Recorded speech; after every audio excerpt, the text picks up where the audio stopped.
but we have to do something different if we expect different outcomes. And I think it's being transparent, not just transparent on the why, but like transparent on this may not work. It's not going to be perfect. There's going to be hiccups. There's going to be things that you don't like, that you like better in the old way. And it's just being willing to hear that feedback and being vulnerable around this isn't going to be perfect, but we're going to navigate it through together. Hello, welcome to Signal Noise. It's an All-Ryan Rocket podcast brought to you by Market Once. A little bit different today if you're watching this. If you're listening, we're sitting here in the beautiful offices of the Directions Group. Andrew DeSillis, as always, sitting to my left here today in person, and this is our first in-person one in quite a while. Yeah. How you doing? I'm doing great. Good to be in the same room with you. It's a little crazy, but man, it's awesome to have with us today two guests from the Directions Group. We have the CEO of the Directions Group, Beth Finn. Hello, Beth. Hello. Thanks for having me. Yeah, great to see you. COO of Directions Group, Jason Ebbing. Hello, sir. Hello, guys. Good to see you.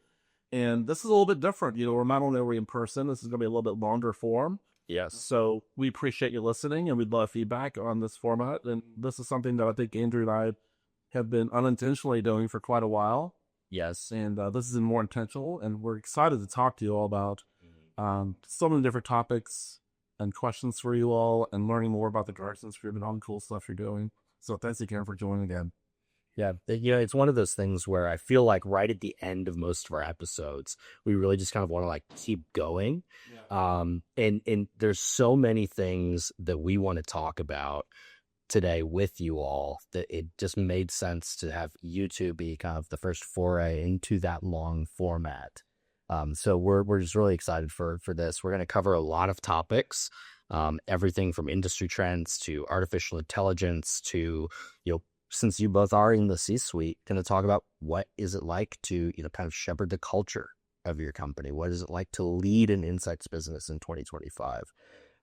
So absolutely thrilled. Thank you so much for the time. We can go ahead and dive in. Yeah, I feel like there's a lot of pressure given we're the first guests on this new format. So hopefully, we come to perform. No pressure, Jason. I think we're going to be good. Well, we have a quiz later, so we'll see how you. Okay, Perfect.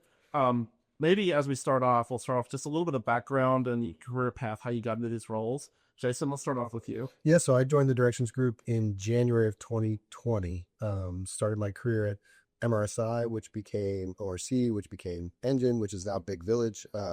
Started as an interviewer and then worked my way up through operational roles, survey programming roles, data specialist roles, and then ultimately operational leadership roles. And so joined Directions in 2020 and thrilled to be here. All over the operations land, right? All over operations land, from here to there. Oh, get that? Yeah. Awesome. And Beth? So I joined the Directions Group in June of 2016. So I've been here next year to be 10 years, which is crazy to say. I started my career more on the syndicated side when it comes to research and insights. So I started my career at Nielsen, had a time at IRI, which is now Circana. And then the back half of my career has been more in the primary insight space. So prior to joining Directions, I was at Kantar. I've always held positions in the client service realm. So I've been here and there in client service. And when I joined the Directions Group, the focus was really to grow their footprint in shopper. So much of my background at Kantar was in the area of shopper insights. And so they really saw an opportunity to formalize the offering in that space, grow, like I said, our client share of spend with us in that space.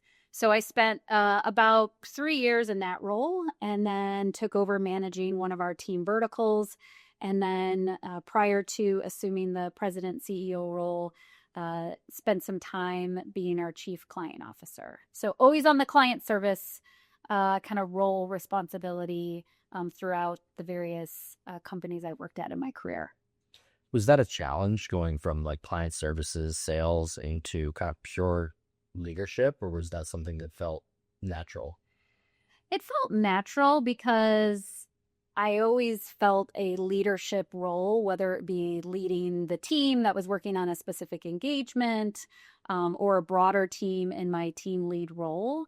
Um, at the directions group, the leaders across our business are closely aligned with clients. So I never really felt like, as I kind of progressed up the corporate ladder here at the directions group, that I ever stepped away fully from client engagement and client servicing.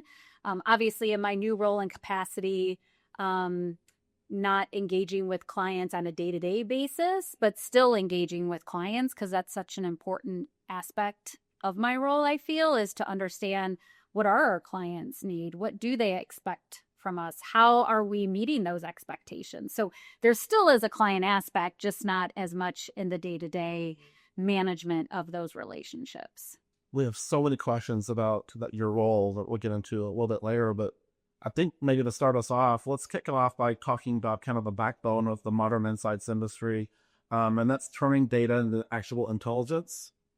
Now, the Directions Group has kind of been a leader in this space in a way of like integrated research, when you're combining primary research with syndicated research and shopper data. So let's unpack that and see what that's all about. So maybe start off with kind of the industry trends you're seeing and what's going on there. Yeah, I'll kind of build off of the conversation line we were just having, which is connecting with clients, understanding what clients need. I think, about a couple of years ago, we were hearing from a lot of our clients, there's no shortage of access to insights and intel, whether it be from primary research, secondary research, publicly available collected information that the government collects, social media. Like, there's no shortage of insights and intel, but there is a shortage of like clarity. Like, what are the signals? Is it a signal or is it noise, to bring in? Yeah, thank you. And so we really saw an opportunity, I guess, white space, if you will, of clients need clarity. They don't need somebody to provide them, more intel. They need somebody to sift through the intel and tell them, what are the signals that you do need to pay attention to? And I do think that is a trend going on in our industry, is this blurring of the lines, where I think historically it's been very, siloed, as there's secondary research, there's primary research, there's, all these different streams of intel and insights. And, clients need somebody who can harness all that and make sense of all that intel and information to weed out the noise versus the true signals that are going to impact their business. That seems challenging to me because I'm old enough to think of research almost in silos of, this is quantitative research, this is qualitative research. And for many years, our whole industry thought of it like that. Mm-hmm. I mean, this is syndicated research. That's a whole nother bucket, right? And when I see younger researchers and newer people in the industry, they don't think of it like, at least us older school people think about it. It's just, this is my business problem, right? Mm-hmm. And this is data I need. This is information that I need. And so I think your background really helps navigate those waters a little bit. Is that how you think about solving client problems? Is integrating lots of different information that you have and integrating those insights with kind of different skill sets? Yeah, I think yes. And I think it comes down to, there are different, as our industry evolves from, being more methodology agnostic or source agnostic too, like when you break down the barriers between secondary, primary, it does require a different skill set in the individuals who are working with those different sources of intel, right? It takes a better understanding of business and how business works and what are the actions that our clients can take that can impact, a set of business outcomes that all businesses are measured against. It's less about, well, I need to understand something, but it's more about what are the actions that I need to take off of this information. And they're business actions that organizations need to take, not research actions. On the operational side of things, I think two things that are really important is, and I think how we've seen it change is we're more proactive about integrating things. So it's not, let's gather quant, let's gather qual, let's see what data we have. And then at the end, try to bring it all together. Like we have to be proactive and thoughtful about it in the way we design solution from the start. And then the other thing I would say is we have to have expertise in all of those areas. And so having human sciences expertise and predictive sciences expertise and quant expertise, that's in our DNA. That's who we've been. And being really great at those things is required to have success when you integrate those things. And so, maintaining that success and that skill, but also being proactive about the plan from the start has become more and more important as we move into this space. That feels like a differentiator to me is when I think of supply side research, and again, maybe I'm wrong, I think of being more reactive traditionally. Yep. Like the client says to do A, yes, sir, we're doing A. So where now I think hopefully it's changing and you're being more proactive. Is that challenging? It is more challenging. I think we've done a good job providing frameworks and providing thoughts to our teams. We have an eye-to-eye framework where we think about if we're going to deliver influence and deliver impact to clients, what are the things we need to think about from the start? So when we proactively design solutions, we're thinking about all the expertise that we have, but we're also thinking about client constraints and what are the limits that they have on their side? What are the incoming assumptions that they have on their side? And considering those things when we design the solution, being proactive about the solution and not waiting to the end is you have to be that way. So that eye-to-eye you just said, that's influence to impact. That's the eye-to-eye framework? So insights to impact. Insights to impact. Okay. And do you find that there are, of course, some clients are coming to you and saying, look, we need this, we need more. But as you try to shift the entire business towards that model, are there other clients who are resistant to that and who really just want to kind of keep doing things the way that they've always done them? Or is this something that, across the board, brands are demanding more of this rich strategy from the market research space? And those of us who are a little bit more removed, like on the supplier side, we should be aware that this is a trend that's happening. I think the clients who engage with us in the manner that Jason was articulating, right, which is through our critical thinking framework, which is eye to eye, we're asking a lot of the questions that Jason articulated. Like, what are your constraints? What would prevent you from making this decision? What are hypotheses that you have going into this work? What is the level of risk tolerance that the organization is putting around this decision or this set of actions? Clients who are willing to engage with us in that manner, I think, see the opportunity for them that it starts to get them a seat at the table if they don't already have it. It starts to put them in an influential role with their stakeholders because they're thinking less about the mechanics of, I need to field a 20-minute survey among 300 people, and oh, by the way, I need a max diff in it. And they're thinking more about how is the work that I'm doing, how is that going to inform a decision that somebody in the business needs to make? Or how is it going to inform an action that someone needs to take? So clients who are receptive to engage with us in that manner, and it's not all, but I think they see the benefit and almost the what's in it for me. I think research professionals have long struggled with, how do I get in the room where it happens? How do I get that seat at the table? I think COVID elevated the role because so many questions were being asked is, what's going on with our clients or our customers? What's happening in the marketplace? So they got that seat at the table due to contextual macro events that were happening. I think what we hear from a lot of clients is maybe they've lost that seat at the table, or they feel like maybe insights isn't as influential as it was previously. And I think they see the way in which we can engage with them helps to elevate their role within the organization, and, provide a better value back to the stakeholders within their business. So as a recovering salesperson, that's pretty advantageous, right? That the people who are buying from you, your clients, actually gain to benefit from this value-added shift that Directions Group is making in the way that you're approaching research. Can you give us some examples of the other types of data that are really impactful when you're able to kind of blend them in? The reason I ask that question is that I've typically found that when we're asking for syndicated data or perhaps like social media data, purchase data, or these other kinds of things that we could add to really either, validate the research that we've done or to enrich it in some way, a lot of times people will just tell us, yeah, no, we don't want to get that to you. Do you find that receiving certain types of data is difficult from your clients?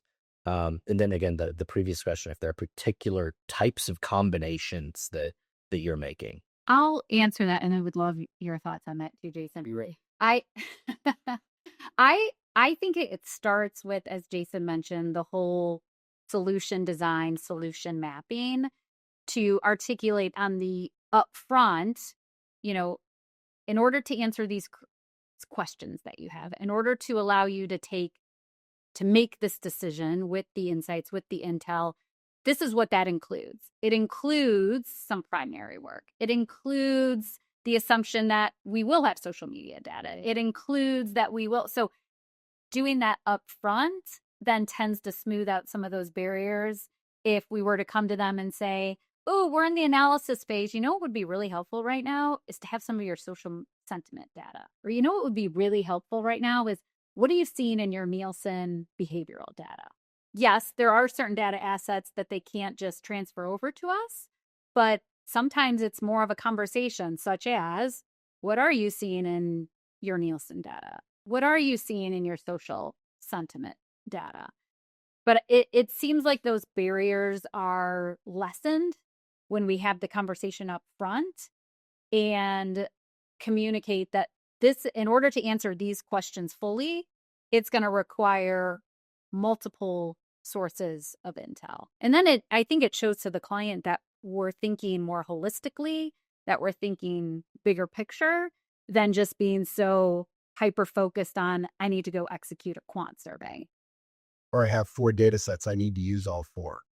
Or I've got these 6. Which one's useful? Which one's not? It's what's the client problem? And then what's the data we need to answer those questions? It's really a mindset shift of not being reactive, but being proactive and being centered around the client question. To your question about is it hard? Is it difficult to get that data? I think that's different. It depends on client to client. It depends on the situation. It depends on the seat that client has at the table. It depends on the type of problem they're trying to solve. And so, different dynamics exist, and sometimes hard, sometimes not. The more access we get, it leads to more access because, Right. if we get a little bit of data, we can make sense of it and help answer their question better. More likely to get more data the next time. More likely to get and so you build trust, and with that comes more access. And so, some really critical, important, significant clients trust us with a lot of data that we're able to better answer their questions because we have access to it. And I think the whole point on trust is we see, I'll call it, greater success at having access to different sources of intel in the relationships where we do have a longer standing relationship.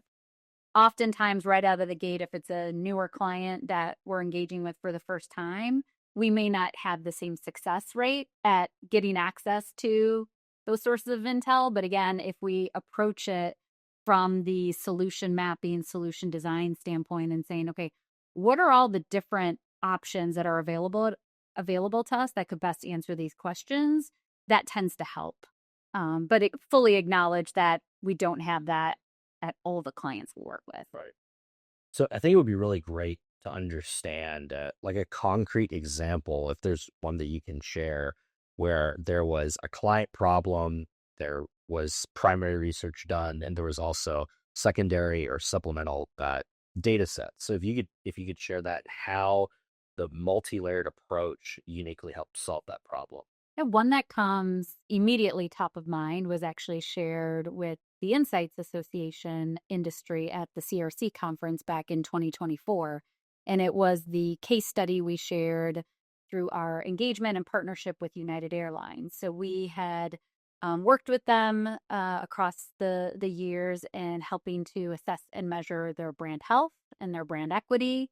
And they came to us with a set of hypotheses around what they felt impacted their brand health and brand performance that extended beyond what we collected in our primary survey instrument, i.e., the traditional tracker. And so we worked with them to not only identify what were those hypotheses, but what were different sources of intel or information that we could incorporate and combine with the insights and intel that we were collecting from the primary research. It included things like secondary information, access to internal intelligence and data that United collected. And so we were able to bring all that together to formulate a more holistic and complete picture on what were the different levers that they had to impact and influence very specific KPIs that the broader organization, including C-suite, were using to measure the health of their business and the equity of the brand. And so it gave them, like I said, a more holistic, complete picture, but also allowed them to go to different stakeholders, go to different functional groups within the organization that maybe historically had not been key stakeholders as part of the brand tracking program, and allowed them to have a different conversation and also see how the specific actions, responsibilities that department or functional group had was an impact or did have an impact to brand health and brand advocacy and ultimately brand choice. That's really interesting. And I think I just kind of had a light bulb moment about the integrated intelligence, because when you're talking about the data sets that United has access to within different functional groups, so it's not just about getting data sets that allow you to confirm the primary research or to add nuance to the primary research. You're actually looking for other data sets that are inherently like more actionable than just the survey. Is that a fair way to put that? Yeah, that's exactly it, Andrew. That's incredible. First of all, that was my question, so thank you for asking. No, I would have. I was going to ask that as well, but what you're combining, I'll just reiterate. I think you're combining primary data, public information, which I'm going to call secondary data, and social listening, and that seems like the holy grail for a client, that you're getting 360-degree, almost real-time insights where a brand can make a business decision much more confidently than in the past. Mm-hmm. And I bet that are there more challenges on the client side as well because of this ability? And you talk to a lot more clients than I do, or at least the brands. And I'm curious, like, I think when I used to talk to brands, you'd get a data set, you make a decision 6 weeks later, or maybe longer. Now we have the ability to do it much quicker. Does that create different opportunities or challenges when you're advising brands? Yeah, I mean, I think it does. Yeah. You wouldn't have asked the question if you didn't know that the answer is going to be yes. I would expect the difference. But I bet you have to teach your brands as well. Instead of, oh, here's your PowerPoint deck. Yeah. Here's your PowerPoint deck with a lot of context around it as well. Mm-hmm.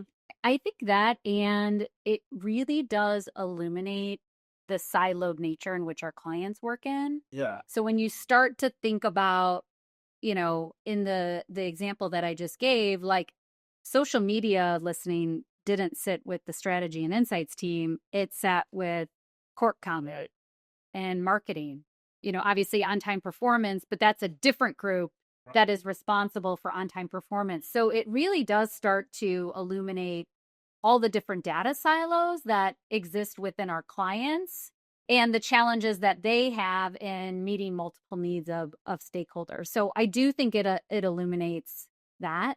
The whole velocity thing is an interesting topic, probably one that we could attack just in and of itself, because I think one of the big fundamental shifts that we've seen over the years within our industry is around, the velocity of how business decisions are made has not slowed down. In fact, it's only accelerated.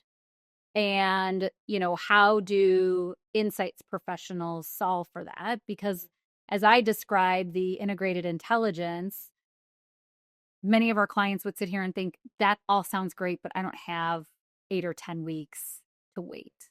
So we need to think about, okay, how can we align our integrated intelligence approach better to what I'll call the business decision-making velocity, the cycles. Are we there yet? No, but that's something that we're focused on and working towards. It's a client constraint, right? Timing and speed to decision is a client constraint that has to be considered at the start, not at the end.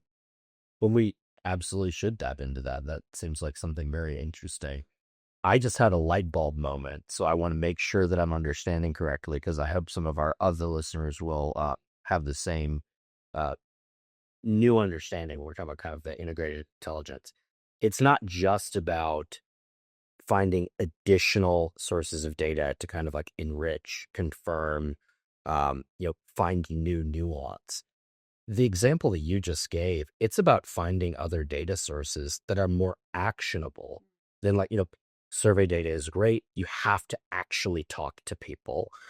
That's never going to change. We can go down a whole rant there with AI. Isn't that example? I do think you'll always have to talk to people, but that the operational excellence, that's literally so many things that they can do to keep a plane on time.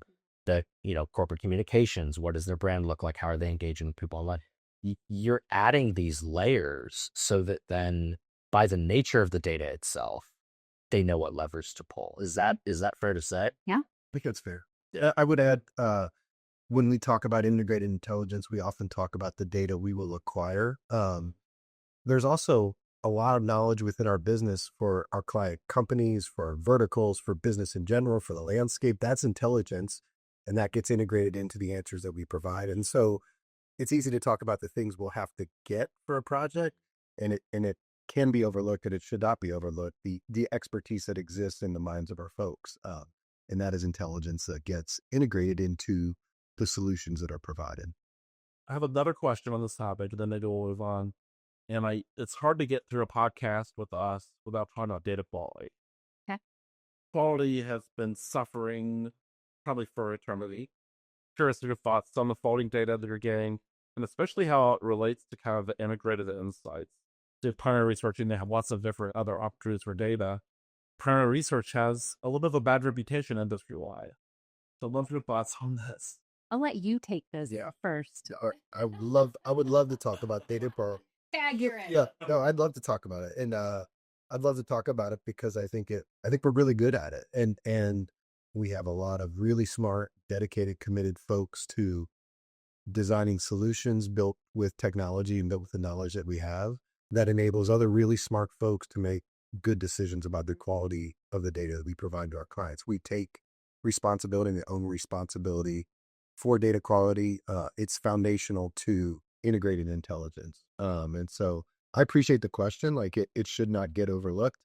I think it only gets more important as we think about modeling and in our future, and it doesn't get easier. And, I am extremely confident in the quality of our data and the approaches we take. And, we could talk for a significant amount of time about the things we do.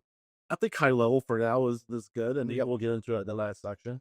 Yeah, so we, there are checks we do as respondents enter our surveys. So thinking about primary research, qual research, there's checks we can do that we lean on partners for. We have some of our own technology that we use, but then there's also the quality of response. And so data quality is an overarching term.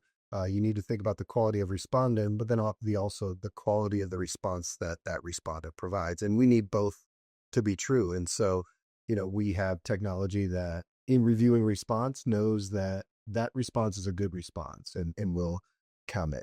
We have technology that will say that response is definitely not a good response and will reject it automatically and update counts, update quotas so that we're not doing that after the fact and then going back into the field. That's a really important part of data quality. But then we have a set of completes that we gather and they will be flagged for review, and our team will review those things, and it will look at that response itself. It will look at that response compared to other responses. And then we'll make a human decision around that response and decide to keep it or not. And if they reject it, it gets removed from the data set and we'll replace it. And so we don't waver on data quality.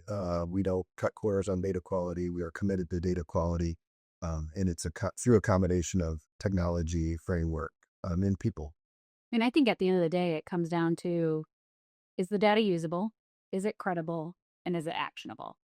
And we take a lot of pride and care into making sure, whether it's through the efforts in conjunction with our partners, whether it's through our own developed technology, that we can stand behind that. Yes, it's usable. Yes, it's credible. Yes, it's actionable. And we have to do it in a way that it doesn't limit client constraints. We have to deliver answers quickly. We have to deliver answers that integrate with other answers. And so that's a challenge, and it's one that is not a either or. It's a yes and, like both those things have to be true. But I think those like 3 criteria, right? You can apply not just in primary data, but like, okay, on-time performance. Is it usable? Okay, yes, it's in a set that I can actually work with. Is it credible? Well, yeah, we hope, right? The government's collecting it. Now they need to be edited out. And then is it actionable? Like, can I make a specific decision off of this information? And you can apply those standards, whether it's data that we collect through surveys, whether it's, social sentiment data that we get from other agencies, whether it's secondary data.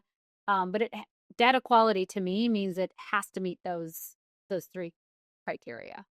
And this is from a conversation that you and I actually had maybe 4-6 weeks ago, where I had realized, we obviously, Brian and I have worked in the sampling space for quite a while. And so we bring that kind of lens with us, whether we want to or not, right? Or we talk about mitigating bias, or we have our own.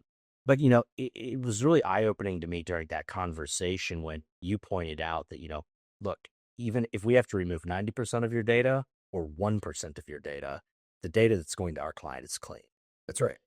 And so it becomes, in your role as COO, it becomes operational challenge when the quality of the data that's getting to you is poor, when not really a quality challenge for the deliverable to your clients.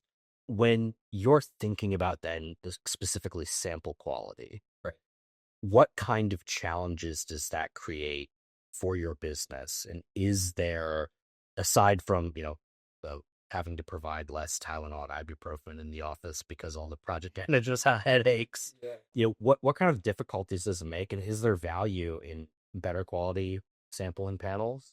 I think there is value. We have to deliver on quality, and we have to deliver at a certain price point, and we have to deliver in a certain amount of time.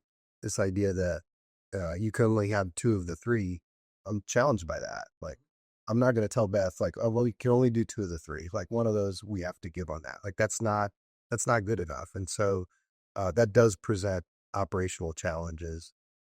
And we need to take care of our team along the way. And so, our folks are extremely committed to our clients and committed to our business. But we need to find frameworks, find solutions, use technology to take care of them the best we can. I think there's things in our control. When do we plan on projects finishing? And if we plan on projects finishing on Monday morning, that means, you're getting your final completes on a Sunday. And so can we finish projects on a Thursday or finish projects on a Tuesday? So that, sometimes we have control of those things and sometimes we don't.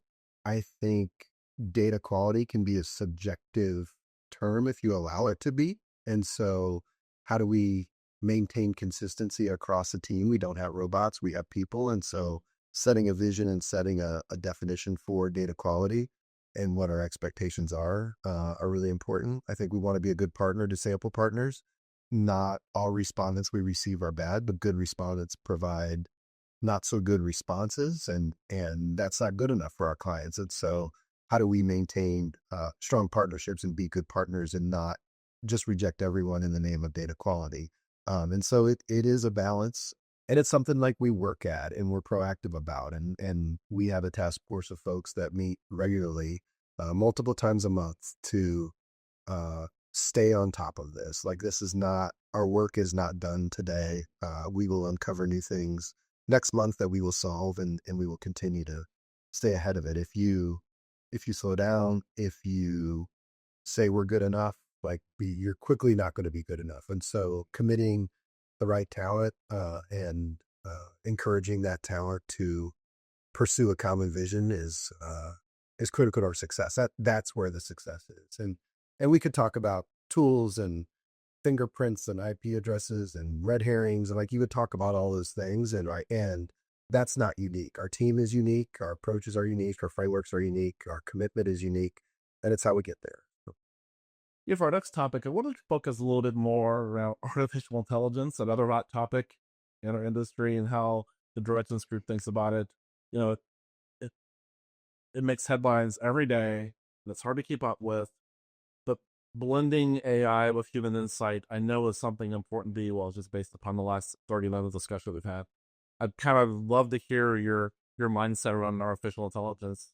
Yeah, I think to put it very simply and succinctly, we believe that artificial intelligence should amplify the best of human intelligence. So what does that mean? Clients come to us for integrated intelligence. That intelligence needs to be thoughtful, it needs to be connected, and importantly, it needs to be human. Technology, whether it's AI or other technical, enhancements that we have available to our team, should only serve us in meeting that goal. It should elevate our team's curiosity, their ability to do really hard things. Like clients come to us with really hard questions or really hard business challenges. And those tools and artificial intelligence, I'm classifying as a tool, should really only elevate those aspects for our team. And so that's how we're approaching artificial intelligence at a very high level in terms of what we believe its purpose is to do for our people. But we're also using it as a way to help make integrated intelligence more efficient. But it doesn't diminish the need for the value that our clients place on the work that we do, is because of the creativity and because of the critical thinking that we bring to the table. AI can't replace that. It should really only just enhance that. I think a way to think about it for our folks and for operational folks, when working with AI, folks have a decision to make. That I think there's three choices too, simply. I think one is, AI told me this, that's the answer. On the other end of the spectrum is, AI doesn't give me a great answer, I'm not going to use AI. Somewhere in the middle is the sweet spot of, I'm going to use AI to make a better decision, but I'm going to own that decision and make that decision. And so empowering our folks with the right tools and giving them the right tools, not mandating tools, but providing tools that they want to use to get to better answers in a better way is the approach we've taken, and we've had a lot of success. I'm interested if you can give some examples of, just like publicly available tools, nothing, no exclusive partnerships or anything, but, are you using, for example, like LLMs to research incidence rates? Are you using any analytical tools? Like in what parts of the process have you begun to experiment with or even fully implemented artificial intelligence? I'll start with an area of our business where we have fully implemented artificial intelligence to be combined with human intelligence, and that's in the upfront. We talked earlier about like solution design and solution mapping and this framework that we have. That framework's been in existence for, oh my gosh, 6 years, 7 years. So we have this. So that framework's been in place. The framework's been in place, but it's honestly lived in trainings. It's lived in PowerPoint decks. We were struggling with how to scale that effectively within the business development kind of sales upfront consulting process.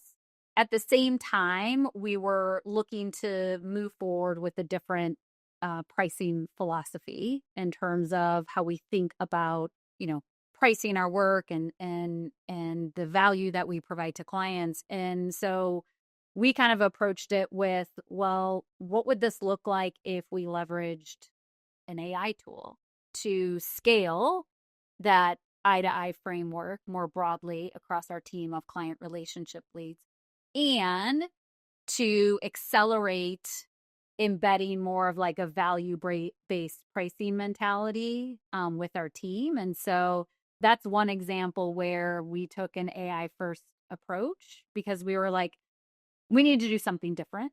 Like I said, the trainings, living in PowerPoint decks, we weren't really seeing, if you will, like the take rate. And now we have a solution and tool that interacts with the client relationship lead as they're going through the solution design process in a way that, uses natural language and feels like you're having a conversation, but it guides them through to help them critically think through the design of the solution and how do we need to position this approach that aligns back to what the client is articulating are the actions they need to take or the outcomes that they need insights for.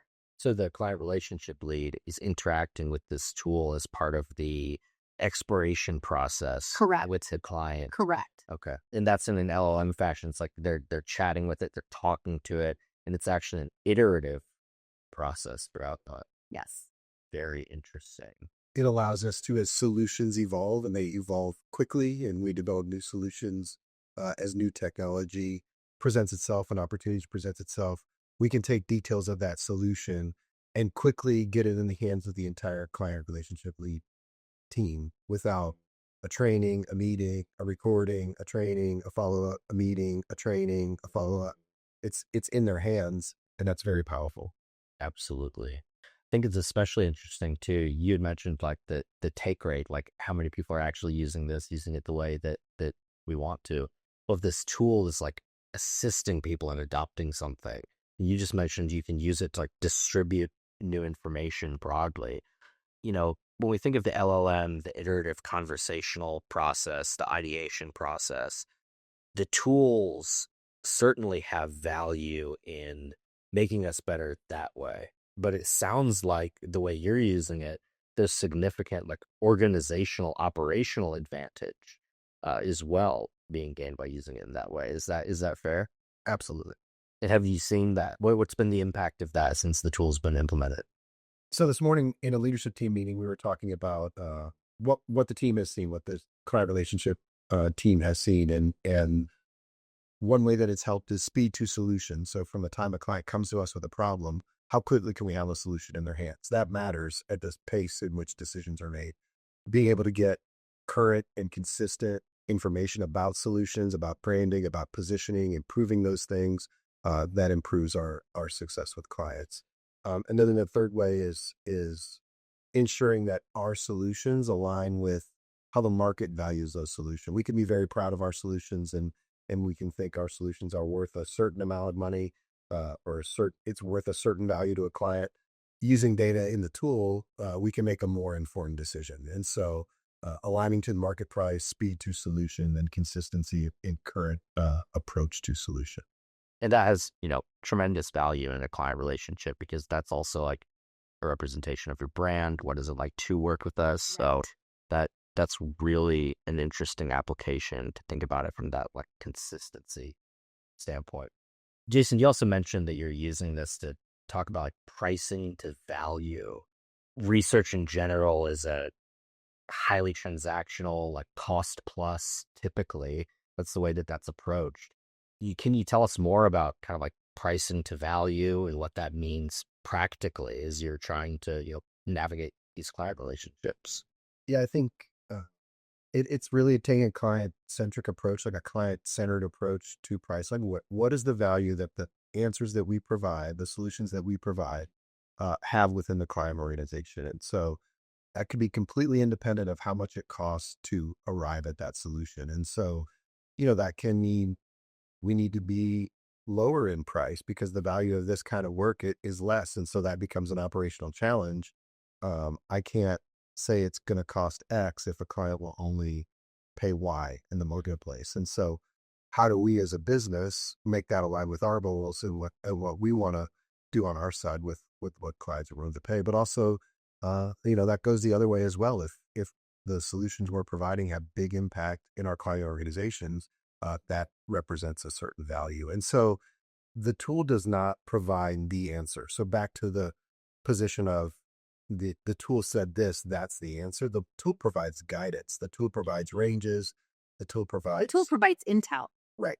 The tool provides intelligence for then our client relationship leads to overlay their critical thinking, Right. their understanding of the dynamics happening within the client to arrive at, okay, what is the value of this work?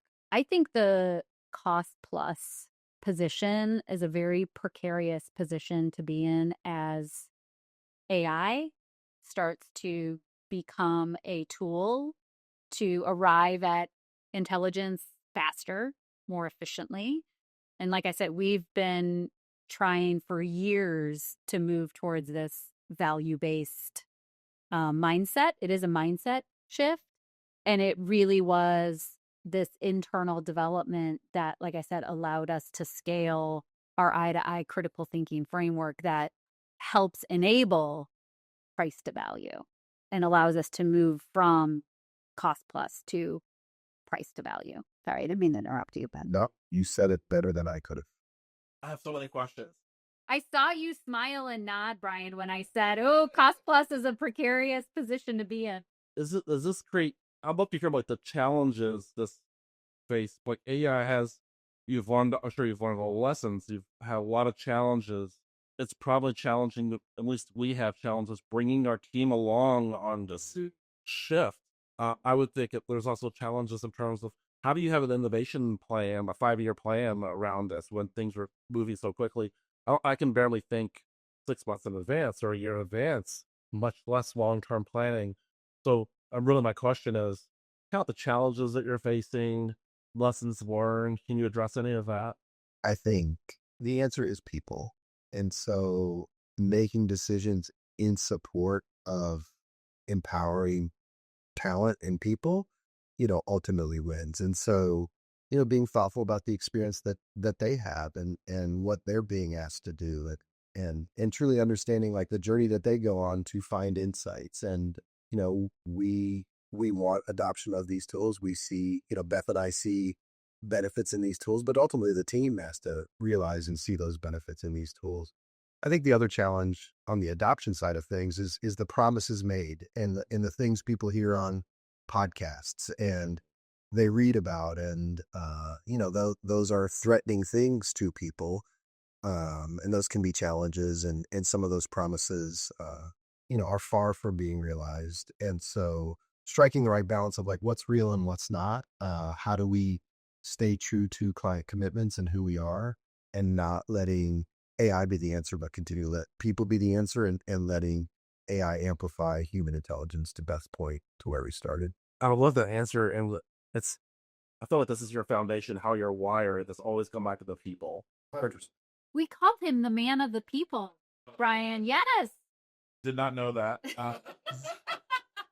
And even this is a personal challenge, and just kind of adding on to what you just said, sometimes I feel like, and I worked in innovation and AI, and we have to think about synthetic respondents and the future of sampling are big things that I'm thinking about. And sometimes I think, oh my gosh, I'm lagging behind. I am the prune. I need to, company A, B, and C is doing this, and I need to be more aggressive. And then 10 seconds later, I'm like, okay, I need to step back, take a more methodical approach. For researchers, right? We need to be more methodical. Does this happen to you all at that level? Like, do you think, oh gosh, we need to be investing? No, let's take a step back and let's get more methodical and have the people element at the forefront. Yeah, I think there's always this oscillation between we need to go faster because we're falling behind, and then, pulling back. I think there is a real risk, though, in our industry if we refuse to lean in at this point and be willing to experiment. I think our profession, like you mentioned, like methodical, like this pursuit of perfection is going to become a hindrance, I think, in this current environment that we're operating in with just such high velocity of change that it's not going to be perfect. When we launched this value-based solution tool, we could have easily like rolled it out, like gotten every perfect point of it, like ready for, our team deployment. And we said, It wouldn't be rolled out. it would not be rolled out. It wouldn't. And we just said, you know what? We're going to make this change. We're going to pilot it for a month. We're going to get feedback. We're going to make updates, and then we're going to roll it out to the team. And we can always walk back certain things, but going at it in this like very methodical, slower pace, like we're just going to get passed by, and we're going to lose any competitive advantage that we might have by adopting it sooner rather than later. And like, Beth has said, to be in the room where it happened, like that is a decision we made on a Friday in the summer. And people were sitting around that same table. We made that decision that next Tuesday. And that involved plane rides and hotel stays and a leader like Beth who is courageous and makes bold decisions and is willing to try things that aren't going to be perfect. Is like, we are realizing the outcomes ultimately because of that decision. And it takes courage, it takes boldness, and it takes being okay with it not being perfect and trusting that the people who we trust with decisions are going to make the right decisions. And they have. Yeah, I think there's an inclination within our space, particularly, like, for sure, market research is a science. And like, I would think about, okay, well, let's have this group of CRLs do it the old way, and this group use the new tool. We talked about and then that. we'll compare right, and Yes. we'll compare how the quotes work. Who's our test group? Who's our control group? Right. Yes. Right, and you're just absolutely right that if you do that, we don't have a year to do this, because by then there will be market research agencies that are only AI, right? Right. So how do you decide like how good is good enough that the solution is working?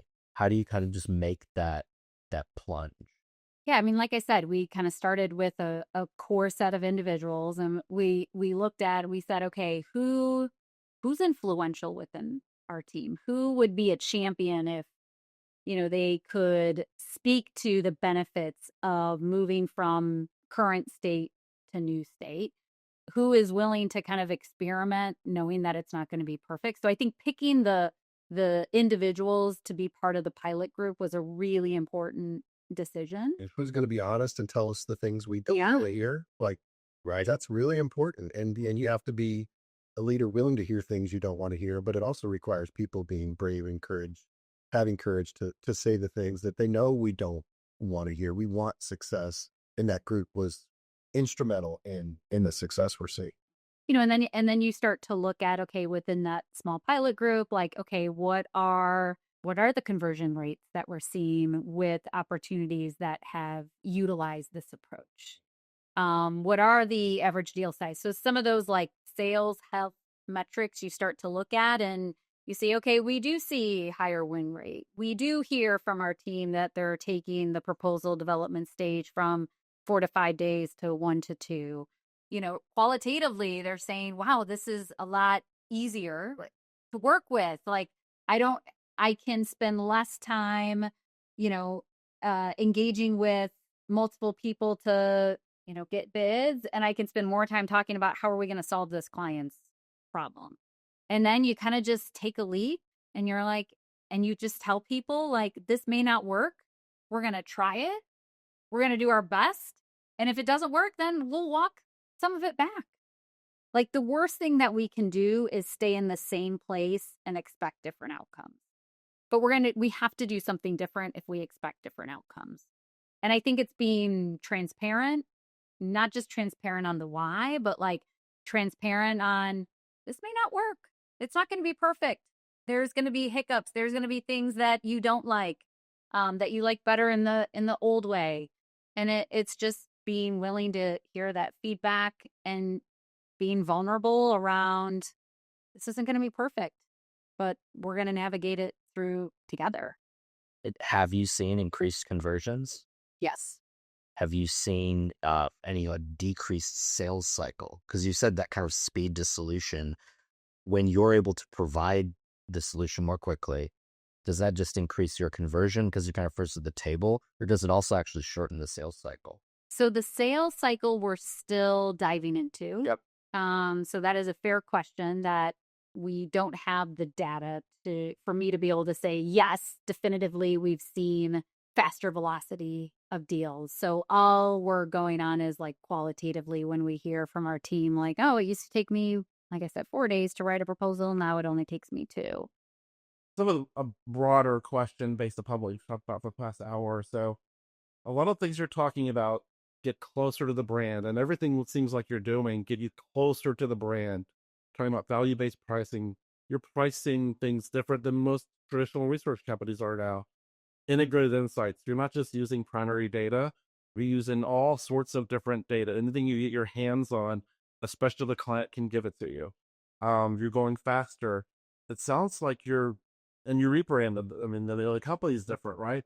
I'm curious if that's all this seems very intentional to be much more of a brand consultant than a research company. Is that fair assessment?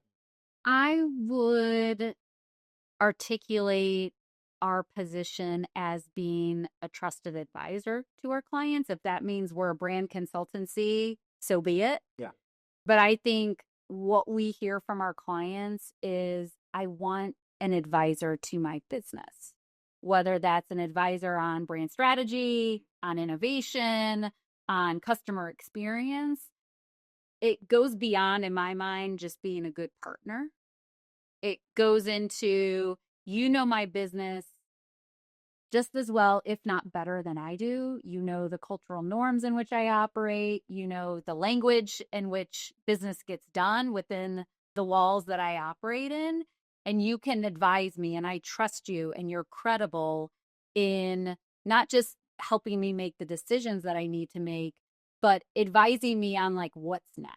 What do I need to consider next after this set of decisions that are made? So if that means we're a brand consultancy, I guess so be it. But I think it's more about being a trusted advisor with our clients. I like that bucket. That's a good bucket to live in, I think. Trusted advisor. We try to live in that bucket as well. It's a challenge. It is. It is. Is that something that you think is coming to the space more recently, or is this something that just the directions group is shifting into? What I mean by that is, are you finding with your clients that they're like actually demanding that of you in order to work with you? Or is this something that as you're bringing more value, you're finding success with it? I think it's a little bit of both. I think it depends. We recently wrapped up a strategy session to formulate like over the next 3 years, like what do we want to accomplish? And that one of the key pieces of input was a series of customer interviews that were done. And so one of the outcomes or thematics when it comes to client needs was this whole like trusted advisor, strategic partner in the business. So I think the answer to that question, Andrew, is it depends. I think where are we at on the current relationship spectrum with some of our clients? We're much closer to trusted partner, strategic advisor versus others. So I kind of think it depends. I think it depends on the client. I think it depends on our current relationship with the client. I think for some, we are there. We do have that trusted advisor relationship and status. I think with others, we're still trying to formulate that as our like brand reputation and value prop. That makes sense. It does. Do you envision implementing artificial intelligence, right? Like you talk about amplification. So that's kind of making the value of the people who work at the directions group, making it better, making it kind of more unique. But it also certainly allows you to have the people who are doing what only people can do, right? In providing the expertise that only your experts can provide. It also allows them to do less of the things that anyone can do, or that now a computer can do. So it is part of the implementation of the AI strategy. I don't know if this is really a question. We'll see how I kind of get it out here, but like it's a great time to be shifting towards this added value, trusted advisor, like I said, insights to impact rather than just insights. Whereas at the same time, you're able to take your team and have them spend more time doing the things that only they can do, that are expert, that are able to make that impact, and less time crunching numbers, writing proposals, writing questionnaires, reviewing things like that. Is that like opportune for you? Is this a good juxtaposition of AI coming on the scene while you're shifting through strategy? I think if you allow it to be, and I think we've allowed it to be. So I think, AI is here to stay. Like it is extremely impactful. We're not leaning out, we're leaning in. But I think it's just opportunistic leadership, like knowing your team and having a vision, knowing what your vision is, and then making the conditions and taking advantage of the opportunities that exist. So I think the answer is yes. I think that's a choice, though. Maybe for something a little lighter, what's the worst thing that AI has done? Do you have any stories of like trying to use a tool and something totally broke, or running an experiment and it was just way, off the wall in its response? I think so. Of like image generation, like those kind of things. You see some interesting things, and you have to be thoughtful about that. Yeah, I think math for me is the one that's like it's just not intuitive. It seems like the easiest thing, and AI wants to please and will please, and it will give you is very confident in its response, and you gain confidence in it, and so thinking critically about what's coming back, especially for what researchers are most comfortable in, just black and white answers. It lives and excels in the gray, and we are comfortable in the black and the white. Yeah, I've definitely seen that as well. One of my main day-to-day use cases is I use a Perplexity Crow space like research instance rates, right? That's one thing where a lot of times someone will come to me and will say, hey, we're not really sure about this. There's these 16 different quota groups and we're not sure how they're going to interact. And the AI is fantastic at telling me what the different incidence rates will be. And then as soon as I ask it to combine them or calculate quota groups, I mean, it's just, it's either everyone will qualify, it's 95% because it didn't realize like we're doing this survey, or it'll be a 0.0008% because it just combined everything. And it's genuinely taken, it's November. I've spent 10 months training this thing. I probably do 9 to 20 RFQs a day. So I don't know how many that is. It's had thousands of iterations, and it's still, this morning just got one completely wrong. Yeah. I think that example's interesting in that we have a Perplexity Pro incident space. Yeah. And so I think it's really important for businesses to not get too attached to the tools themselves, or think like, oh, well, we've got Perplexity. It's like, well, so do they, and so do they, and so do they. So what does that mean for our clients? And what does that mean for our business? And so my guess is there's a lot of Perplexity Pro incident spaces out there, the questionnaire spaces out there, and that's a research tool. Right. And so, so it comes back to people. What do our people do with the tools that we provide? Yeah. I think, Jason, I've heard you say this on multiple occasions. Like, we don't want to be in the business of being a reseller of Perplexity output. Like, that is not what clients are hiring us for, because they have Perplexity. Our competitors have Perplexity. Right. Insert any tool into that. Right. Yeah, it's and so how do those things amplify intelligence? And it comes back to people. How about you? What's the worst AI result you've seen? The worst that I've seen is earlier this year, we were giving client presentations all over America, including this building. And someone created AI images of us on a rocket ship, and I'm a big fan of that. So I've been meaning to kind of get back at this person, and the AI has advanced in the past 6 months or so. So we'll see how that turns out next time we do a road show. By the way, Brian and I flying on a rocket ship is right here on this video. They're going to edit that right. This is a good segue that they did the leadership culture section. Yeah, so you're done with that. No, absolutely. Because when you all kept talking about that, you're like, we're choosing the right people to implement it. You're talking about making bold moves, straddling that line between like, is this good enough? When are we going to stop? They're kind of like paint or get off the ladder, right?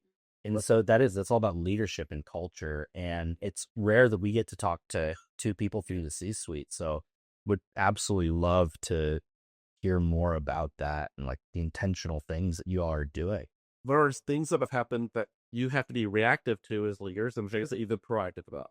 I mean, we all know this, but COVID happened and you have a went from primarily in office to a work from anywhere approach, changing leadership alone, rebranding, acquired a couple of companies in the past few years, and now artificial intelligence.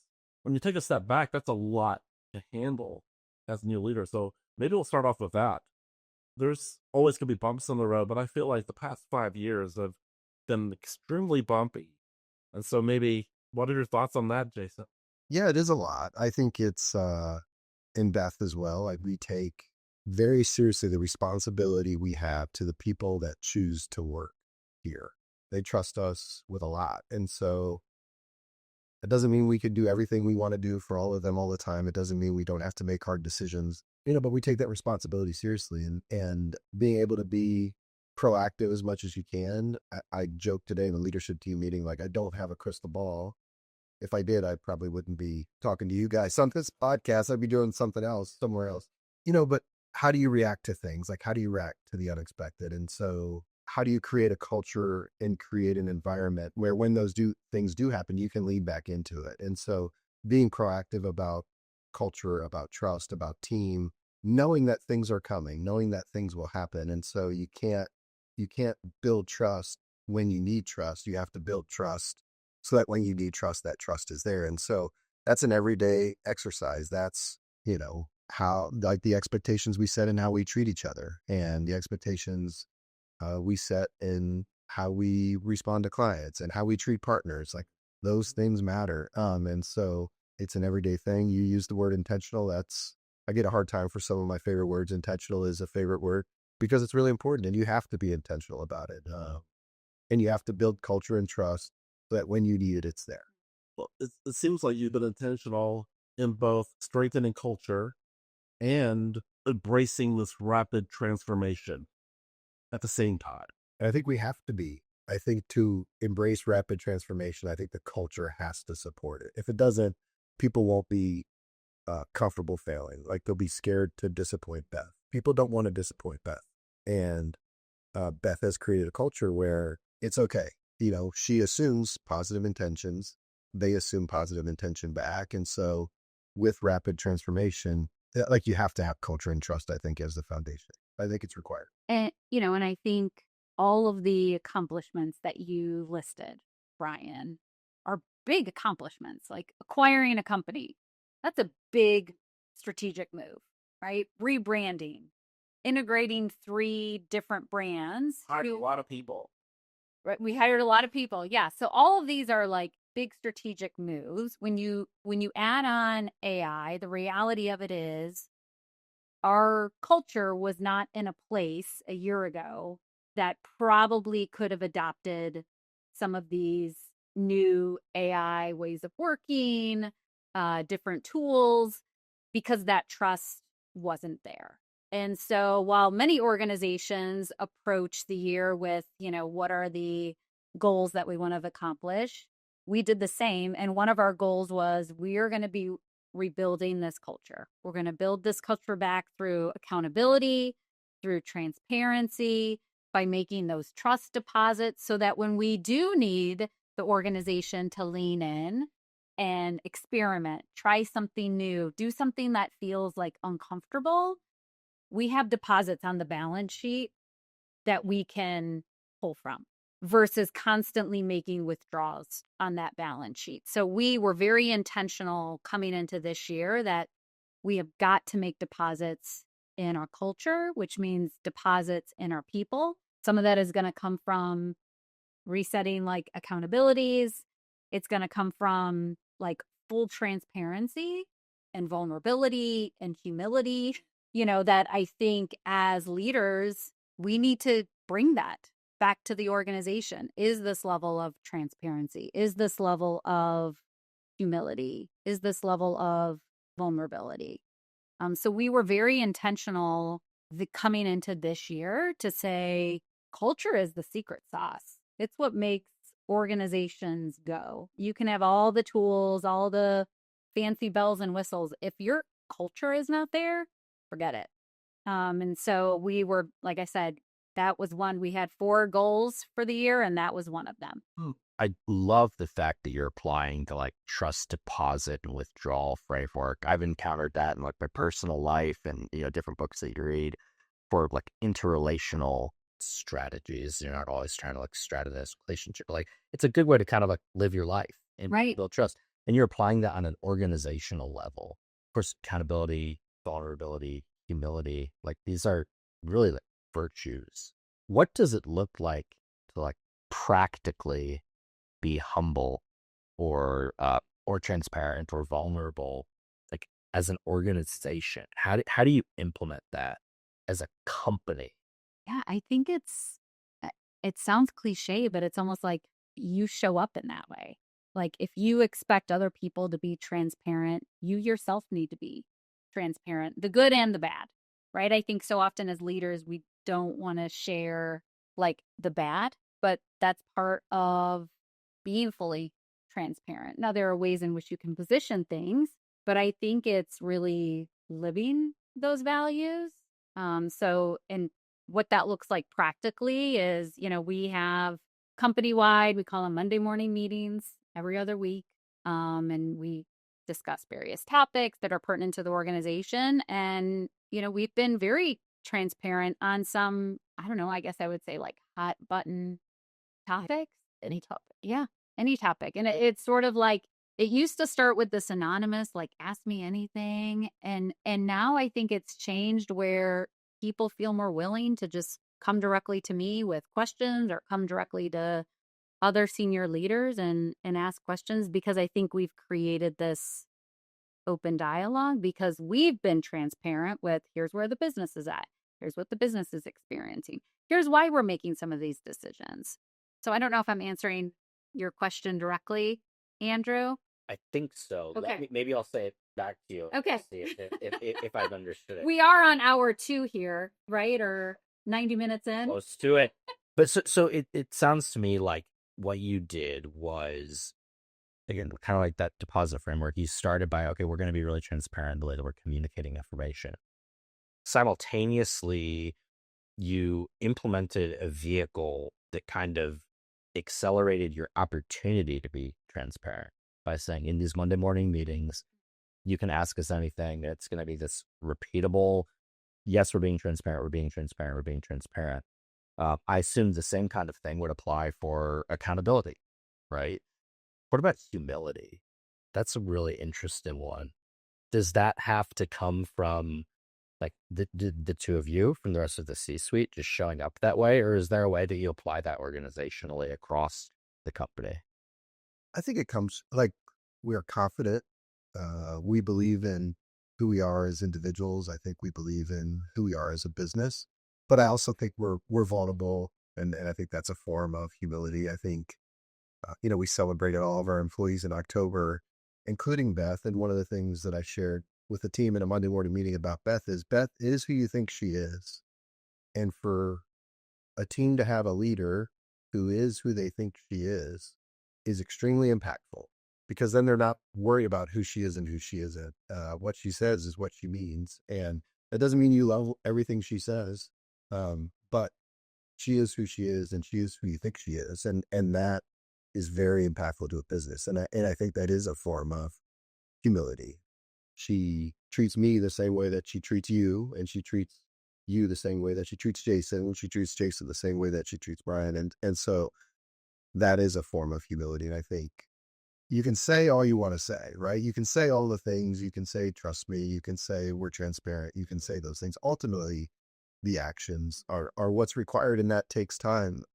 We can, the two of us can be impatient, like we want to go. We can see it. We see the vision, but checking each other and checking ourselves on the time that's required, and knowing that it takes action, and actions take time. And we are rebuilding culture, and we will continue to build culture. Like the culture is not a destination that, right. Oh, we've got the culture, right? The culture will be different a year from now. And it's different today than it was a year ago. It's just like using AI. It's just like leadership is a everyday intentional thing of moving forward to the destination. And so that exists in a lot of different. I think a really too fundamental action, right? Like you can say humility, vulnerability, but it also comes down to just genuinely listening to people and caring about them, caring what they have to say. I think Jason is a phenomenal example of that. He's a really good listener. And importantly, like he is able to take, he'll listen to 5 or 6 people and then kind of synthesize it and say, okay, this is what I think we need to do based on what I've heard from across the team. And I think that's an important characteristic in a leader is that one, you've built enough deposits that people trust you to share with you, like, how am I feeling? Here's what I'm struggling with. Here's what I love. And they know that one, you're not going to judge them. You're going to hold that in confidence, but then you're going to do something with that. And so I think too, like at our level, doing a lot of listening demonstrates humility. I don't have all the answers. I don't know everything. If I did, I wouldn't have a team. So I think that there are, various ways in which as leaders, we can demonstrate that back to the organization. I think that if how little I know you, that you're very genuine and authentic people. And you all are the perfect people to kind of drive this, intentional or not. Your culture is going to change, right? Based upon factors that you're intentionally doing, and a lot of factors that we have to be reactive to. And so I think that y'all are at the right place at the right time. And then I'm going to use a Billie Jean quote to get to my question. I was like, oh, there's a lot of pressure when I was thinking about this when y'all were having this conversation. Do you think of pressure? This is a lot of pressure. I mean, you have a lot of people at this company and you have a lot of clients that you want to service. Do you think of that as a privilege? That's the Billie Jean quote, pressure is a privilege. Do you step back and think of this as, I have the skill set to drive this company forward. I have the people in place to drive this company forward. Do you take a step back and think about that I don't consider it a burden. I do consider it a privilege. I mean, we have such an amazing team who, I think one of your questions on the docket was around like, I forget how it was framed, but it was something around like, what would clients not know about you unless they like work it with you? And what came to my mind is like the incredible pride that our team takes in their craft. So no, I don't consider it a burden. High pressure, yes, which is probably why I had this like permanent kink in my neck. But absolutely a privilege. And I would say yes again to accepting this role if you asked me today, knowing what I know and I've been through the past year. Oh, absolutely a privilege. To get to work with talented folks, good folks, solve new problems all the time, solve new problems in new ways. Like it's an incredible opportunity and privilege. I don't know about pressure. Like I don't think I think that way. Like I think it's opportunity, it's privilege. So yeah. It really shows in working with your team. So I get that. No, absolutely. So it's fascinating to hear like the intentional design with which that has been built. Because we can feel it from like the supplier side. Sure. Well, and thank you so much for all of this time talking about your business and about research and about trends. It wouldn't be Signal and Noise if we didn't also talk about some personal things, and particularly if either of you have a rant that you need to go on. It can be a research rant, it can be a personal rant, but the rants are really they're why we're here. It's why people listen. So is there anything that's like just you're on fire about right now that you just need to let out for our listeners? So the floor is yours. Is there anything you need to get off your chest? It is officially rant time. Okay, so my first one is slow walkers.